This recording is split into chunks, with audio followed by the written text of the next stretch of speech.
نماز فجر کے بعد 3 دن تک یہ ایک تسبیح پڑھنے والا 3 دن میں ہی 300 کروڑ حاصل کرے گا۔ یہ وظیفہ بڑی مشکل سے حاصل کیا ہے۔ بسم اللہ الرحمن الرحیم۔ السلام علیکم ورحمۃ اللہ وبرکاتہ۔ محترم ناظرین کرام، آج جس خاص تسبیح کا عمل میں آپ کو بتانے لگا ہوں، یہ اللہ پاک کا ایک بہت مبارک نام ہے، اور فجر کے بعد جب کوئی بھی میرا بھائی یا میری بہن اس تسبیح کو پڑھ لیں گا اور 3 دن تک یہ عمل مسلسل کر لیں گا، یعنی بغیر کسی دن کا ناغہ کیے ہوئے، یعنی کہ کوئی ناغہ نہیں کرنا، اور مستقل مزاجی سے 3 دن میں اگر آپ کو 300 کروڑ بھی چاہیے ہوں گے تو انشاءاللہ آپ کو مل جائے گا۔ یہ وظیفہ ہمیں بڑی محنت و مشکل سے ملا ہے، اور مجھے اپنے اللہ پر پورا یقین ہے کہ آپ کو ہر چیز ملے گی۔ یہ بڑا ہی مجدد عمل ہے اور بڑا ہی خاص عمل ہے۔ ناظرین کرام، جب بندہ اپنے اللہ پاک سے محبت کرتا ہے تو اللہ پاک اس کو ضرور عطا فرماتا ہے۔ اللہ پاک اس کو اتنا عطا کر دیتا ہے کہ اس کو پھر کسی چیز کی کمی نہیں رہتی۔ یہ بات تو سبھی جانتے ہیں کہ اس دنیا کی محبت اور اس دنیا کے لوگ، رشتہ دار، دوست، احباب یا مال و دولت یا کچھ بھی نہیں ہے۔ اگر ہمارا رشتہ اللہ پاک سے مضبوط تر ہو جائے تو پھر یہ ساری کی ساری چیزیں خود بخود ہی ہمارے ہاتھوں میں آ جاتی ہے۔ جب بندہ اللہ سے محبت کرتا ہے تو اللہ تعالیٰ کی ساری مخلوق بھی اس بندے سے بے پناہ محبت کرتی ہے۔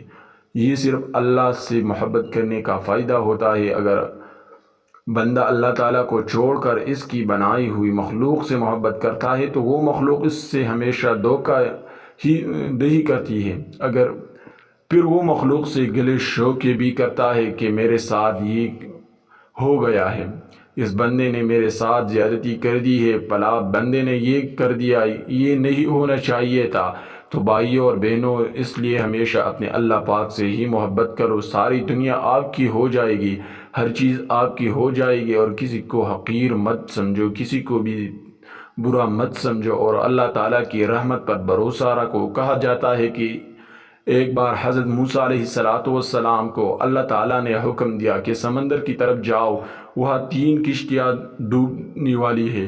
حضرت موسیٰ علیہ السلام پوری حکم الہی کی تعمیل کرتے ہوئے سمندر کی جانب چل دیے۔ ساحل پر سکون تھا۔ بہت دور سے ایک کشتی آتی ہوئی دکھائی دی جو آہستہ آہستہ ساحل کی طرف بڑھ رہی تھی۔ ابھی وہ کنارے سے کچھ ہی فاصلے پر تھی کہ حضرت موسیٰ علیہ السلام نے آواز دی کہ اے کشتی والو، اللہ کا حکم آنے والا ہے، ہوشیار رہنا۔ انہوں نے جواب دیا، آپ نے جانتے ہیں کہ اللہ کے حکم کو کوئی نہیں ٹال سکتا، ہم تو اس کے بندے ہیں جو حکم الہی کے پابند ہیں۔ کشتی والے ابھی یہ بات کہ ہی رہے تھے کہ اچانک ایک موج اٹھی اور کشتی ڈولنے لگی۔ سوار اپنے آپ کو بچانے کی کوشش کرنے لگی، اتنی میں ایک اور زبردست موج آئی اور کشتی کو اپنے ساتھ بہا کر سمندر کی تہہ میں لے گئی۔ پھر تھوڑی دیر میں ایک اور کشتی نظر آئی تو حضرت موسیٰ علیہ السلام نے انہیں بھی خبردار کیا اور کہا کہ ذرا محتاط ہو کر آنا۔ انہوں نے بھی پہلے والوں کی طرح جواب دیا کہ جو کچھ ہونا ہے وہ کر رہے گا۔ وہ کشتی کی کنارے کی طرف لاتے رہے، یہاں تک کہ ساحل کے قریب آتے آتے یہ کشتی بھی ڈوب گئی۔ حضرت موسیٰ علیہ السلام کی حکمت کے بارے میں سوچو میں ہوتی کہ انہیں ایک تیسری کشتی آتی دکھائی دی۔ آپ نے حسب سابق اس کشتی والوں کو بھی نصیحت کی کہ دیکھو اللہ کا حکم آنے والا ہے، اپنے گناہوں کی معافی مانگتے ہوئے ذرا محتاط ہو کر آؤ۔ انہوں نے جواب میں کہا کہ اے اللہ کے نبی، جس طرح آپ سچے ہیں اس طرح اللہ کا حکم بھی اٹل ہے، اسے کوئی نہیں بدل سکتا، لیکن اللہ کی رحمت بھی تو ہے، ہم اس کے رحمت سے کیوں مایوس ہو؟ لہٰذا ہم اللہ کی رحمت پر بھروسہ کر کے آ رہے ہیں، اور وہ اپنے رحمت کے صدقے میں ہمیں ضرور امن و سلامتی کے ساتھ کنارے پر پہنچا دیں گا۔ کشتی والوں کا یہ جواب سن کر حضرت موسیٰ علیہ السلام خاموش ہو گئے۔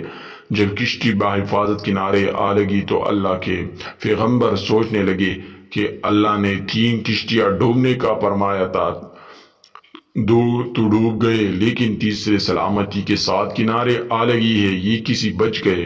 ارشاد باری تعالیٰ ہو، اے موسیٰ آپ نے سنا نہیں کہ تیسری کشتی والوں نے کیا کہا؟ انہوں نے میرے حکم کو تسلیم کیا تھا، میرے رحمت کو آواز دیتی اور اس پر پورا توکل اور بھروسہ بھی کیا تھا، تو اس لیے یہ کشتی میرے رحمت کے طفیل بچ گئے، کیونکہ جو بھی میرے رحمت کے دروازے پر آ کر صدا دیتا ہے میں اسے نا امید نہیں کرتا۔ واللہ تعالی عالم۔ مفہوم ہے کہ جب اللہ تعالیٰ نے مخلوقات کو فدا فرمایا تو عرش پر لکھ دیا میرے رحمت میرے غضب پر غالب ہے۔ انسان نے کہا کہ میں نے دکھ تکلیف اور مصیبتوں سے بہت تک چکا ہوں، تو انسان کی تسلی کے لیے اللہ تعالیٰ قرآن مجید کی سورۃ زمر کی آیات نمبر 35 میں فرماتا ہے کہ اللہ کے رحمت سے نا امید نہ ہو۔ ناظرین کرام، کسی بھی انسان کو اپنے سے کمتر یا حقیر نہ سمجھو، کیونکہ ہر انسان کو اللہ تعالیٰ نے ہی فدا کیا ہے اور ہر کسی میں کوئی نہ کوئی خوبی ضرور رکھی ہے۔ ہر کسی کے اندر کوئی نہ کوئی ایسی خوبی یا صلاحیت ضرور ہوتی ہے جو اسے دوسروں سے ممتاز کرتی ہے۔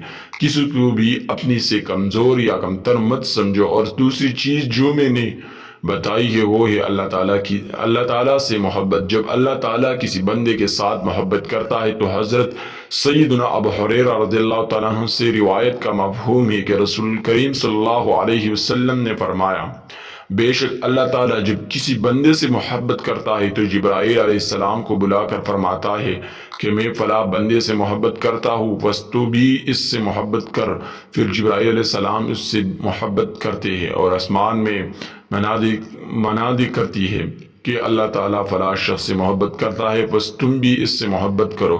پھر آسمان والے فرشتے اس سے محبت کرتی ہے، اس کے بعد زمین والوں کے دلوں میں وہ مقبول کر دیا جاتا ہے، اور جب اس کے برعکس اللہ تعالیٰ کس آدمی سے ناراض ہوتا ہے تو جبرائیل علیہ السلام کو بلا کر فرماتا ہے کہ میں فلاں بندے سے ناراض ہوں یا بغض رکھتا ہوں، بس تم بھی اس سے بغض رکھو۔ پھر وہ بھی اس سے بغض رکھتی ہے، پھر آسمان والوں میں منادی کرتی ہے کہ اللہ تعالیٰ فلاں شخص سے بغض رکھتا ہے تو تم بھی اس سے بغض رکھو، وہ بھی اس سے بغض رکھتی ہے۔ اس کے بعد زمین والے میں اس کی دشمنی جم جاتی ہے، یعنی زمین میں بھی اللہ کے جو نیک بندے یا فرشتے ہیں اس کے دشمن ہی رہتی ہے۔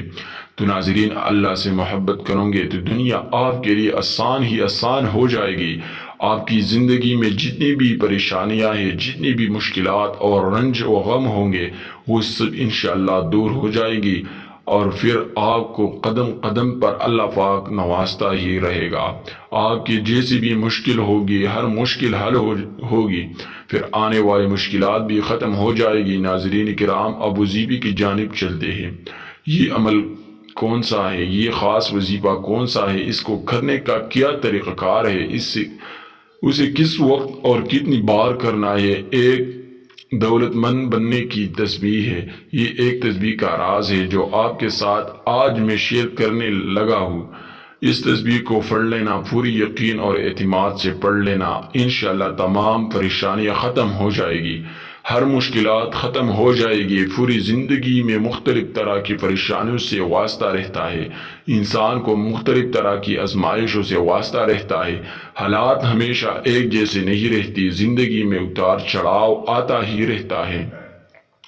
تو بس آپ لوگوں نے صبر کرنا ہے اور ہمیشہ نماز کی پابندی کرنی ہے۔ قرآن پاک میں بھی ہے کہ اللہ پاک صبر کرنے والوں کے ساتھ ہے۔ جتنا آپ صبر کرو گے اللہ پاک آپ کو اتنا زیادہ اور بہتر اجر عطا کرے گا، کیونکہ ہر مشکل کے ساتھ آسانی بھی چھپی ہوتی ہے۔ کئی لوگ ایسے ہیں جن کو دنیا میں ہر طرح کی ٹوکریں لگتی ہے، ان کو غربت کا بھی سامنا کرنا پڑتا ہے، مشکلات بھی آتی ہے، یہاں تک کہ کچھ تو بھکاری اور فقیر بھی بن جاتی ہے، لیکن پھر جب اللہ پاک ان پر اپنا فضل و کرم نازل کرتا ہے تو وہ صرف اور صرف اللہ تعالیٰ سے مانگتے ہیں، تو اللہ پاک ان کو عطا فرماتا ہے کہ ان کے پاس کسی بھی چیز کی کمی نہیں رہتی۔ میرے اللہ پاک سے دعا ہے کہ اے میرے اللہ پاک، اے میرے غفور و رحیم اللہ، دنیا جہاں کے سارے خزانے آپ کے پاس ہی ہے، آپ کے خزانوں میں تو کسی چیز کی کوئی کمی نہیں ہے۔ میرے اللہ، جتنے بھی لوگ دنیا میں پریشان حال ہے یا تنگ دست ہے، طرح طرح کی مشکلات اور مصائب میں گرے ہوئے ہیں، میرے اللہ ان کی مشکلات کو ختم فرما دے اور ان کو شاد و آباد کر دے، آمین۔ ناظرین کرام، یہ وظیفہ آپ نے اس طرح کرنا ہے کہ جب آپ فجر کی نماز ادا کر لے، اس کے بعد اس جگہ پر بیٹھے رہنا ہے۔ اپنی اس جگہ پر تسبیح آپ کے ہاتھ میں ہو، آپ نے اول و آخر 7 بار درود ابراہیمی پڑھ لینا ہے۔ ایک مرتبہ درود ابراہیمی میرے ساتھ بھی پڑھ لے تاکہ ثواب ہو۔ اللہم صلی علی محمد وعلی آل محمد کما صلیت علی ابراہیم وعلی آل ابراہیم انک حمید مجید۔ اللہم بارک علی محمد وعلی آل محمد کما بارکت علی ابراہیم وعلی آل ابراہیم انک حمید مجید۔ جب آپ شروع میں 7 مرتبہ درود ابراہیمی پڑھ لیں گے، اس کے بعد آپ نے 101 مرتبہ یا سمیع یا سمیع یا سمیع پڑھے۔ 101 مرتبہ پڑھنے کے بعد آپ نے دوسری مرتبہ یا واسع یا واسع یا واسع پڑھے۔ یا واسع بھی 101 مرتبہ پڑھنا ہے۔ یا واسع کا مطلب ہے اے وسعت دینے والے۔ یہ 2 تسبیحات اللہ پاک کے ان مبارک ناموں کی پڑھ لینے ہیں، پھر 160 مرتبہ استغفر اللہ استغفر اللہ استغفر اللہ پڑھے۔ انشاءاللہ مال و دولت میں خوب اضافہ ہوگا، اور اگر کوئی بھی شخص اپنا کاروبار بڑھانا چاہتا ہے تو اس کے لیے بھی یہ وظیفہ بڑا ہی مجرب ہے، بڑا ہی خاص وظیفہ ہے۔ اللہ پاک اس کو بہت زیادہ رزق اور مال و دولت عطا کر دے گا، اس کی مشکلات کو ختم کر دے گا، اس کے رزق میں، اس کی روزی میں بہت زیادہ اضافہ ہوگا۔ ہر گزرتے دن کے ساتھ ساتھ اس کی دولت میں اضافہ ہوتا رہے گا، اس کے مشکل سے مشکل کاموں میں آسانیاں پیدا ہوں گے، اس کی جو دلی حاجات ہوں گے وہ سب پورے ہوگی۔ کئی دفعہ ایسا ہوتا ہے کہ انسان کے دل میں کئی طرح کی خواہشات ہوتی ہے جن کا وہ کسی سے ذکر بھی نہیں کر پاتا۔ کچھ خواہشات ایسی ہوتی ہے جب آپ زمانے کے سامنے، معاشرے کے سامنے بیان کریں گے تو وہ سب آپ کا مذاق بناتے ہیں۔ تو ناظرین، جس طرح کے بھی حالات ہوتے ہیں اپنے اللہ کو ہی بتایا کرو۔ بے شک اللہ تعالیٰ سب کچھ جانتا ہے، لیکن پھر بھی اس سے بندے کا مانگنا اور ہاتھ پلانا بہت پسند ہے، اس لیے اپنے اللہ سے مانگ لیا کرو، اللہ سے ہر چیز میں مدد طلب کیا کرو۔ اللہ پاک بڑا ہی غفور و رحیم ہے، اور وہ عطا کرنے والی ذات ہے۔ رزق کے حوالے سے، دولت کے حوالے سے پریشان نہ ہو۔ اللہ پاک ایسے ایسے وسائل پیدا کر دے گا کہ جو آپ نے سوچے بھی نہیں ہوں گے، وہاں سے آپ کی مشکلات دور ہو جائیں گی، رزق میں بھی اضافہ ہوگا اور زندگی بھی بدل جائے گی۔ اللہ تعالیٰ اعلم۔ آخر میں دعا ہے کہ اے میرے پاک اللہ، اے میرے غفور و رحیم اللہ، ہم سب کی مشکلات کو ختم فرما دے، ہمارے رزق میں، ہماری روزی روزگار میں اضافہ فرما دے۔ میرے اللہ، ہمیں مانگنا نہیں آتا مگر تجھے تو خوب دیتا ہے۔ میرے اللہ، ہمیں بغیر مانگنے سب کچھ عطا کر دے، آمین ثم آمین۔ اللہ تعالیٰ ہم سب کا حامی و ناصر ہو۔ السلام علیکم ورحمۃ اللہ وبرکاتہ۔